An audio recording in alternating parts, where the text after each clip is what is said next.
Hi, I'm Suze Moore and welcome. Today I'm in the writing shed with my Chihuahua Minnie and we're going to continue reading from Crimson Poison, the first book in my Nat Walker adventure series. In the last episode we left Nat in Mongolia and she just landed with Dr. Fred Fairlight and they were trying to find her guardian Jamuka and his clan. And meanwhile, back in Hong Kong, her best friend Wen's mother, Dr. Tang, was very, very concerned that perhaps the marbolic poisoning in Mongolia might have killed Jamuka too. So today we're going to begin with chapter 42, Big Freeze. Nat bent down to pick up her backpack. With so many clothes on, she felt like a marshmallow.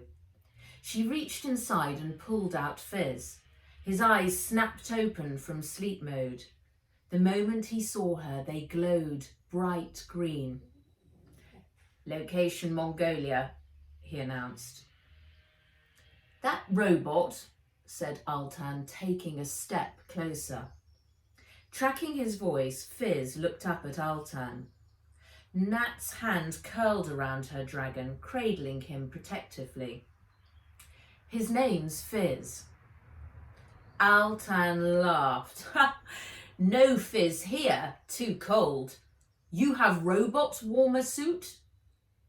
"A what?" "Suit." Nat frowned. She didn't like to feel one-upped. "No," she said quietly. "We get him one at market." "Gosh, this is a hullabaloo," said Fred, appearing.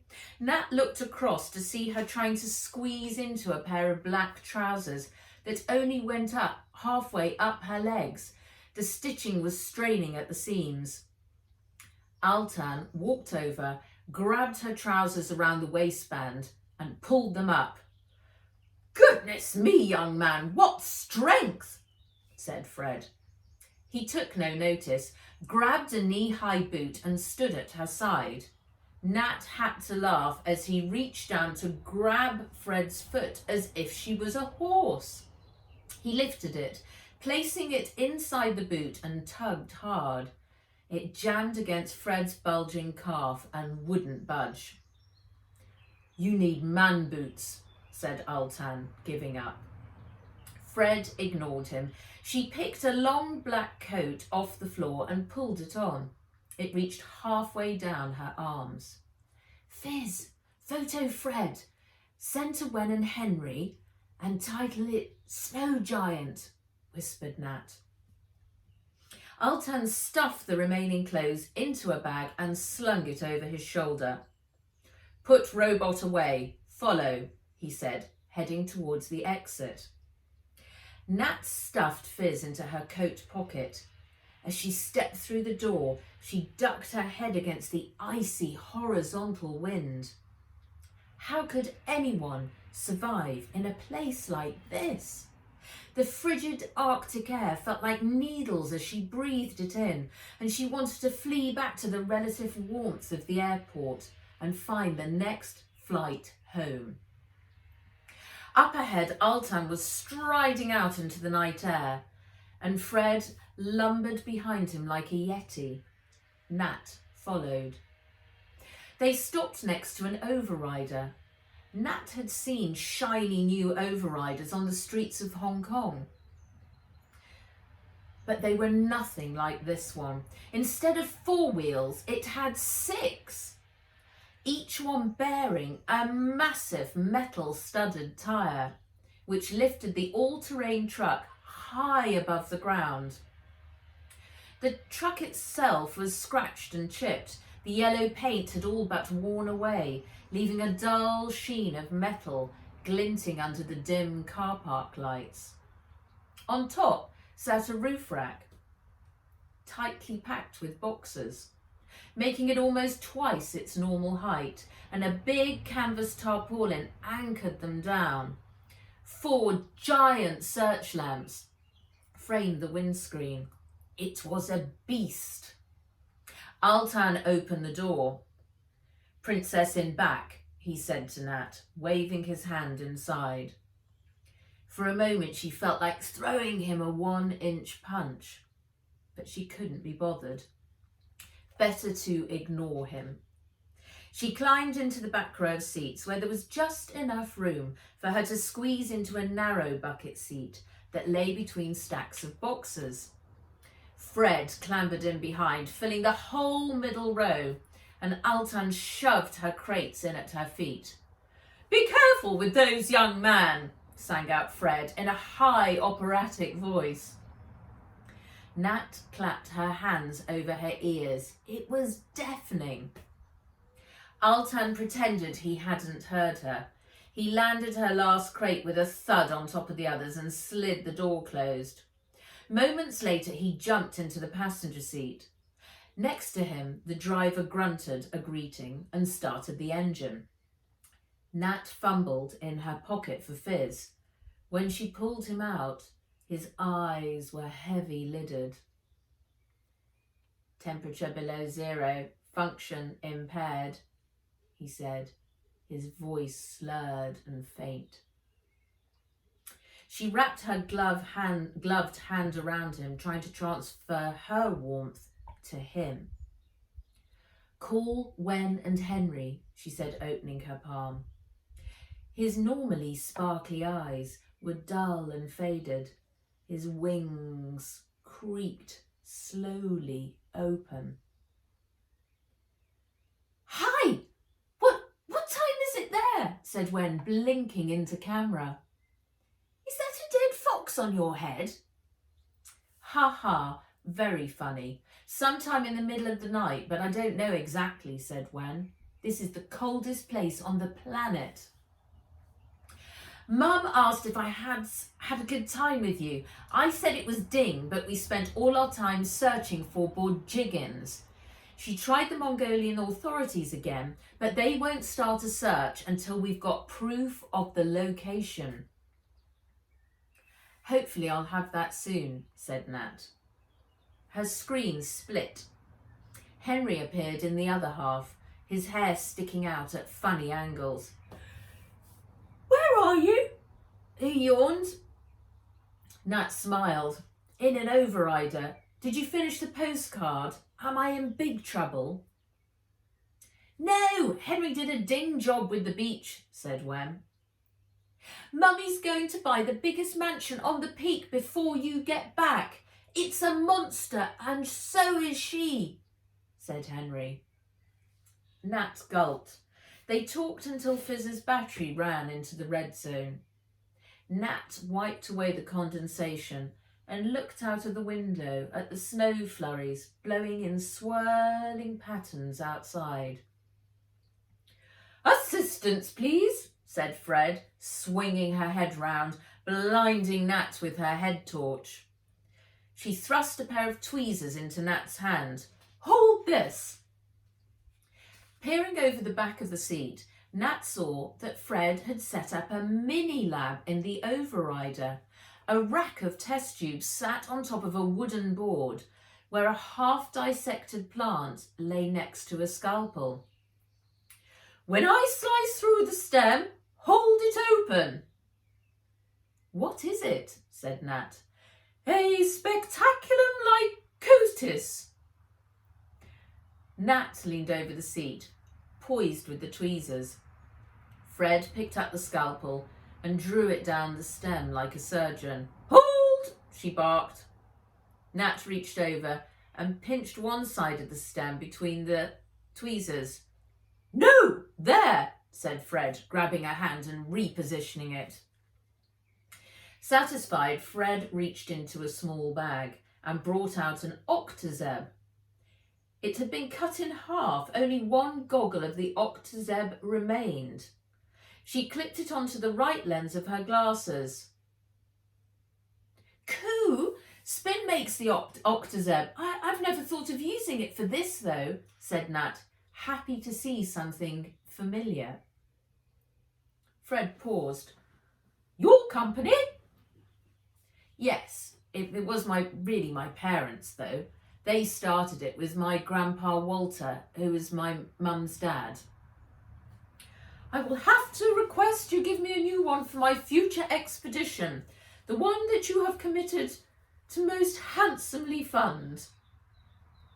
Fred bent her head over the stem and started to hum. Do you think the clan has been poisoned? Said Nat, at last daring herself to ask the burning question. Fred fell silent for a moment.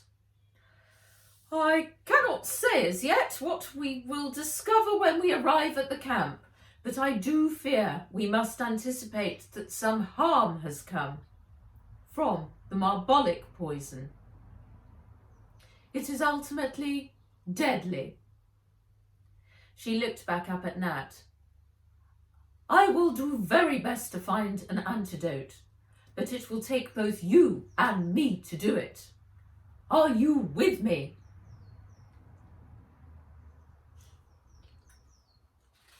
Move on to the next chapter, chapter 43, action. The test had begun.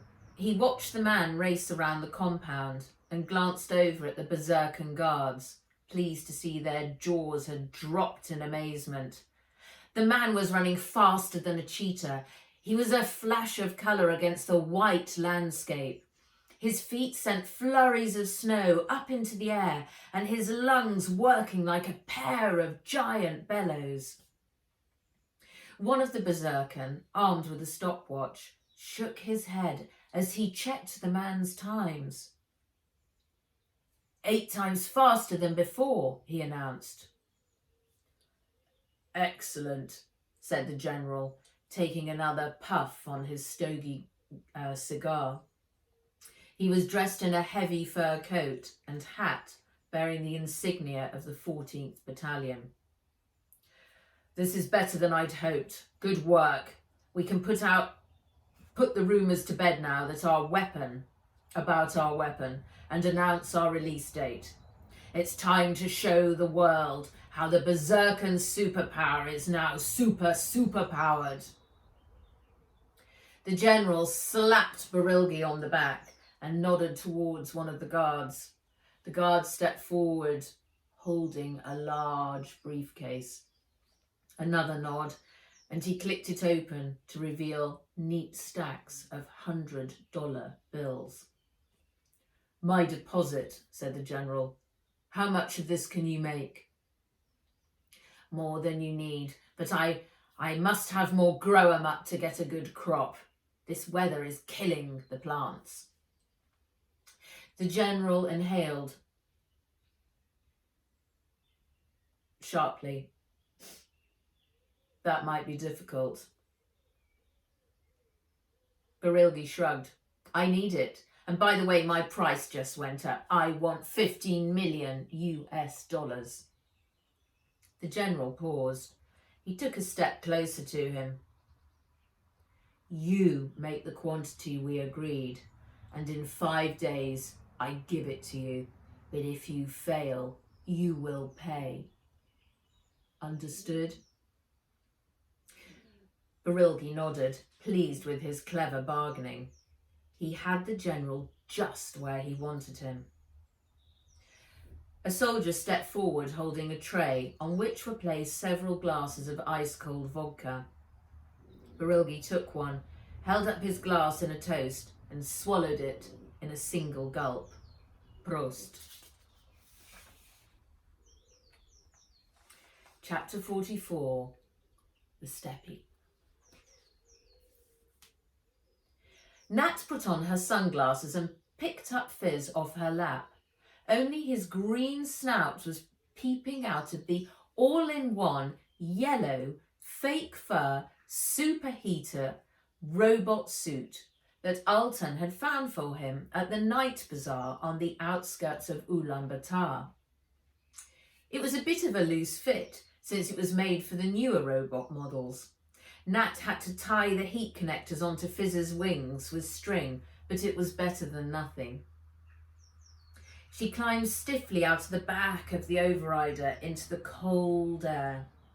Even with sunglasses, the light was intense, The flat snowscape stretched out before her, as far as the eye could see.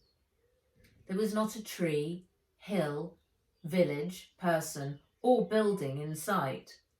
Above, the sky was a clear, piercing blue. A quiver of excitement ran through her. She was finally in Jamuka's homeland.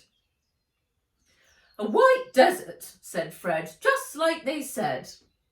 Fred was clomping through the snow in her oversized man boots, also picked up by Altan in the night bazaar. They were 4 sizes too big, but at least she could get her feet into them. Altan had also found her a bigger coat too, in red. Out on the snow, Fred looked like a lost Father Christmas. Nat watched her kneel down and start digging in the snow, like a dog searching for its bone. Altan and the driver were leaning against the overrider, drinking hot tea, looking at her with interest. "Assistant, bring my bag," called Fred. Nat grabbed Fred's leather bag from the back seat and started to tramp across the snow. Her boots slipped on some ice and she landed hard. "Careful, that bag's got glass in it," roared Fred. "Need help, Princess?" said Altan, appearing at her side. He was grinning from ear to ear.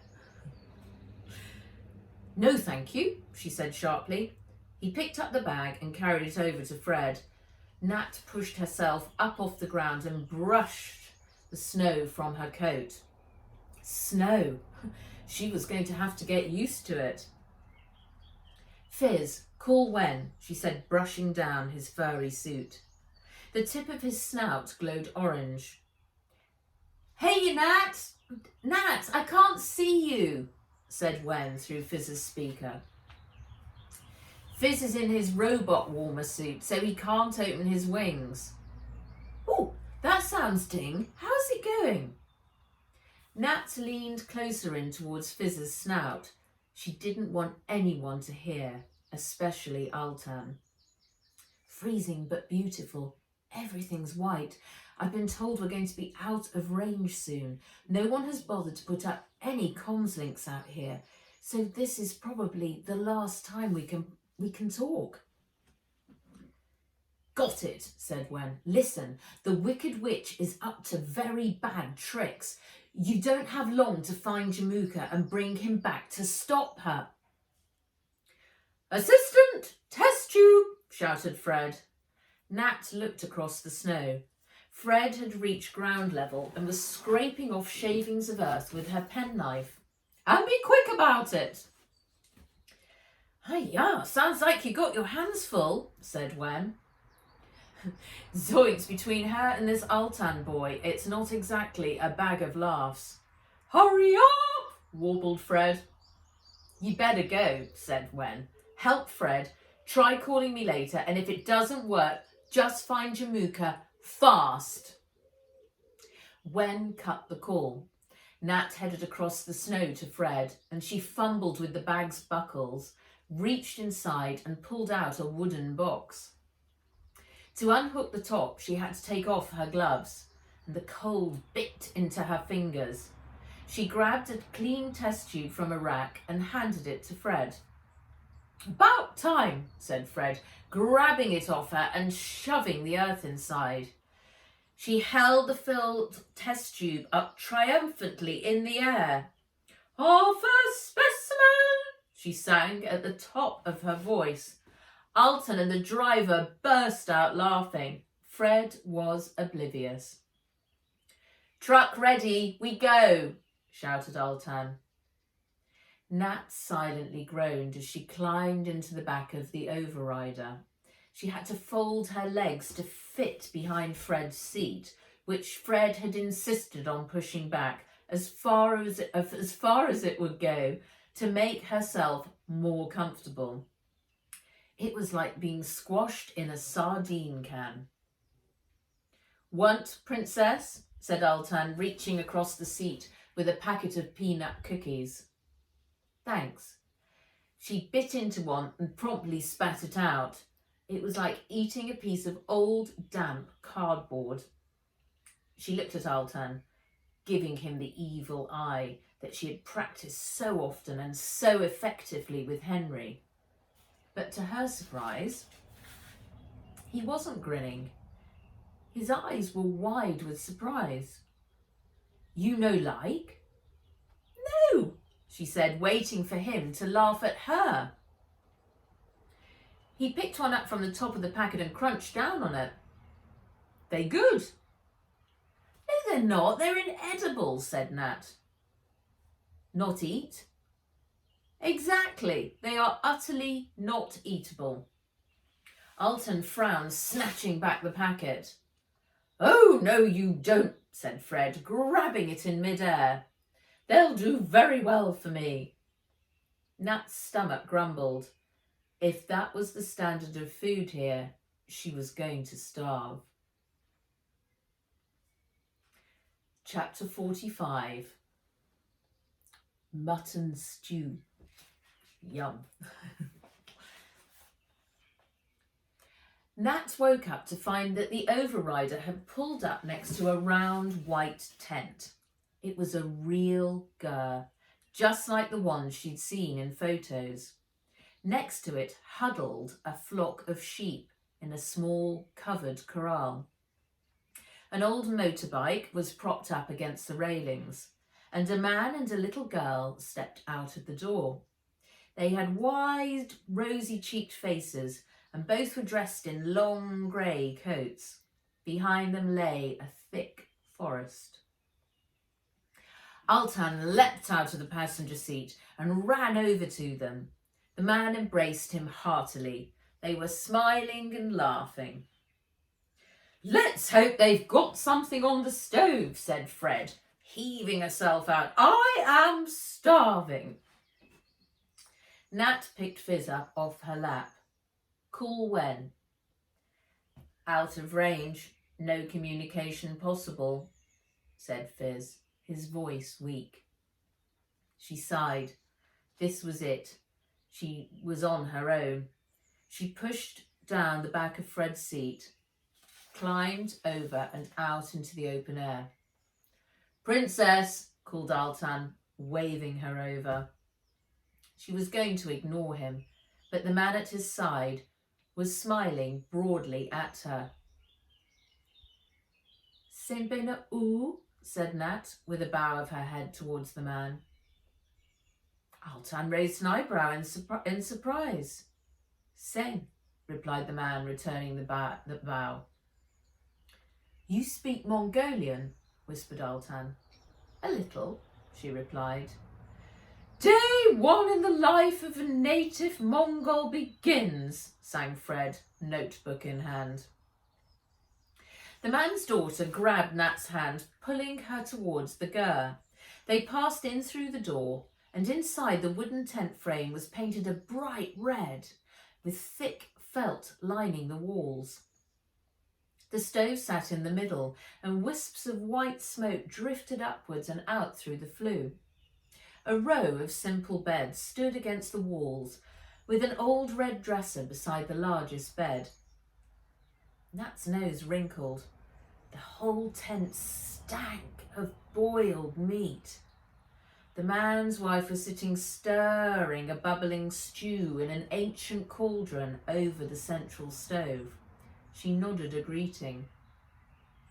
"Sit," said Altan, signalling for them to take a seat on the cushions that lined the floor. Altan and the man spoke in low voices, while Fred was bent over her notebook. The mother passed Nat a steaming bowl. She bowed her head in thanks and looked at the pale, milky liquid swirling around inside. A stink of bad cheese wafted up. She took a sip. Its smoky, salty taste made her gag. Fred, however, gulped hers down in one go. "Delicious," she sang, handing the bowl back to the mother. "More, please." The mother looked up in alarm. Then she stood up and began to ladle steaming hot brown, oily stew into bowls. Grey balls of something were floating, half submerged, half on top. Altan and the man started to slurp it down. Fred and the little girl tucked in too. Nat tentatively pushed one of the balls to the edge of the bowl. Using her finger, she rolled it up and into her mouth. She bit into it, and a hot spurt of fat filled her mouth. The dough ball contained old mutton. It tasted like elastic bands. If the salty tea was bad, then this was 1,000 times worse. She quietly spat the half-chewed fatty lump into her hand and popped it in her pocket. The little girl giggled. "Princess not like?" said Altan. Nat blushed. She'd been caught out, and of all the people, it had to be by Altan. Everyone was staring at her now. There was only one thing for it. She put on her best smile, dipped her finger into the stew, and fished out another mutton ball. Keeping her smile fixed, she opened her mouth and dropped the ball into her mouth. She bit down into it, trying to convince herself that she was really eating a pot sticker at the Lucky Cat restaurant back at home in Hong Kong. She managed to murmur. A big Mongolian man came barreling in through the door. While everyone turned to him, Nat swiftly took the fat ball out of her mouth and stuffed it into her pocket with the other one. "We go," said Altan, already on his feet. "Horses." "Horses?" said Nat in alarm. Altan clicked his tongue, as if urging an imaginary horse into a trot. "Horses," he said. "They have minds of their own, if you ask me," grumbled Fred. Nat swallowed hard. No one had mentioned anything about having to ride a horse. "Go," said Altan, heading out of the door. Nat handed her bowl back to the mother. She followed Altan to find 3 men wearing tall fur hats and ankle-length coats now standing at the tree line. They greeted Altan warmly and launched into a loud conversation, waving their arms about and pointing at Fred and Nat. "Come, Singer and Princess," shouted Altan, waving her and Fred over. "This boy takes a few liberties, doesn't he? I think we should find a suitable name for him too," said Fred. Nat smiled. Monkey Brain was the first name that sprang to mind, but she bit back the words. There'd be plenty of time to think of a better one. She slung her backpack over her shoulder and started to trudge through the deep snow. The driver revved the overrider's engine and drove off, leaving a deep stillness in his wake. Nat stepped into the gloom of the forest. 3 dark, stocky horses with thick coats stood waiting, swishing their tails backwards and forwards, and their breath forming mini clouds of crystals in the air. They were tacked up, ready to ride. "You don't seriously expect us to use wooden saddles, do you?" said Fred. Altan frowned in confusion. Fred approached the closest horse and tapped the saddle and pointed to the trees. "Wood!" "Wood?" he said with a shrug. Fred snorted. A nearby horse danced back in alarm. Altan held up his hand. "Quiet! Horse is scared. Princess, come." Nat grunted and headed over to where he was holding a small brown horse. Fear gripped her, but she didn't want Altan to see. This was a real live animal, just like Dragon Khan. It wasn't a robot or a slider. The horse swung its head around, sizing her up. Nat gulped. "Up," said Altan, holding the stirrup for her. She lifted her boot and slotted it into the stirrup. The horse moved forward, forcing her to hop alongside. She felt her hand push her up, launching her over into the saddle. The horse moved again. She grabbed onto the reins, terrified she might fall. Altan steadied the horse. "Princess no ride?" His eyes were wide with amazement. Nat shook her head. She wasn't going to tell him about her asthma, her allergies, and lack of any real contact with live animals except for Jamuka's songbird Gobi. Altan walked the horse forward a couple of paces, and Nat lurched backwards in the saddle. "Like this," he said, showing her how to use the reins. Nat dearly wished she'd brought her slider with her. In high hover mode, it could easily have travelled over the snow. "Temperature below 0. Function impaired," bleated Fizz, who she'd just clipped on to the side of her coat. She glanced down to see that his eyes had changed from green to pale blue. Even with the super robot warmer suit, he was fading fast. Holding the reins in one hand, she used the other to stuff him back inside her fur coat close to her chest. "I will crush it," said Fred. Nat turned to see Fred sizing up the biggest of the horses. Its ears were pinned back as it rolled its eyes at her. A second later, a man appeared leading a huge cart horse through the trees. "Big horse for big singer," said Altan. And the horse train moved off. Altan led the way, with Nat following, her horse walking at a snail's pace, which suited her perfectly. "Kick it on!" urged Fred, riding up behind her. "No," said Nat. Fred trotted alongside, leaned over and gave Nat's horse a slap on the rear, and it shot forward like a rocket. "Help!" cried Nat. She clutched onto the pommel of the saddle, and luckily she couldn't fall off because Altan had tied her boots to the stirrups. That's the end of chapter 45. Thank you so much for joining me today. I hope you've enjoyed Nat's latest adventure in Mongolia, and I look forward to seeing you again soon. Stay well and thank you. Goodbye.